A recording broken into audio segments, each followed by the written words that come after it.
গায়ের কাপড়টা পর্যন্ত পুড়ে ছাই। শরীরের ওপরে একটা লাল কাপড়, শুধু যেন লজ্জা ঢাকার জন্য। রত্না খোপায় গুজে রাখা সেই চকচকে রূপোর কাঁটাটা যখন দেখে, তখন হতাশায় ভেঙে পড়বে, নাকি চিৎকার করে বলবে, এই দেখো আমি তোমাদের সামনে উপস্থিত। ঠিক তখন জমিদার গিন্নি বললেন, আমারই অদৃষ্টের দোষ।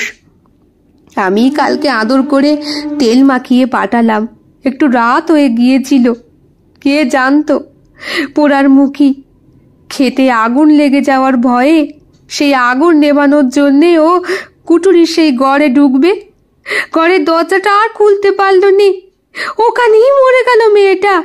ওর চিৎকারেই তো লেটেলরা সব ছুটে গিয়ে আগুন নেভালো ক্ষেতের, কিন্তু ততক্ষণে ওই ঘরে পড়ে থাকা পোড়া হতভাগীর দেহটা পুড়ে ছাই হয়ে গিয়েছে।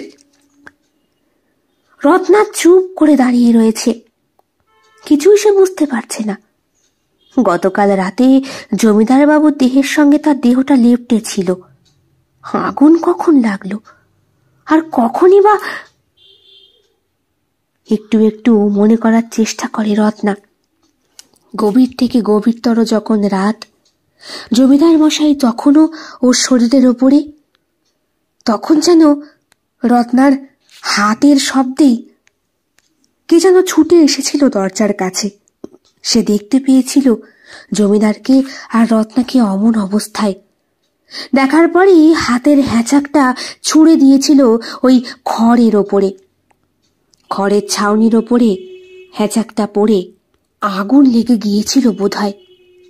জমিদার বাবু ব্যাপারটা বুঝতে পেরে বাইরে বেরিয়ে গিয়েছিলেন ঠিকই, কিন্তু রত্নার নাকে তখনও সুগন্ধের সুবাসে মগ্ন। তাই রত্না সেখান থেকে নড়ে উঠতে পারেনি। একটা গন্ধে মাতোয়ারা হয়েছিল তখন সে। ততক্ষণে হয়তো গোটা ঘরে আগুন লেগে, ওপরে খড়ের ছাউনি আর বেড়ার ঘর, আগুন লাগতে কতক্ষণ।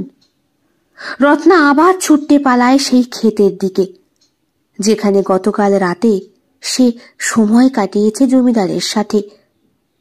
হ্যাঁ, তাড়াহুড়োর চোটে বেরোতে গিয়ে রত্না লক্ষ্যই করেনি ওপরের খড়ের ছাউনি পুড়ে ছাই, বেড়াটাও পুড়ে গিয়েছে। দরজার চিহ্ন মাত্র নেই সেখানে, কেবলমাত্র মাদুরটার ওপরে তখনও চাপ চাপ রক্ত।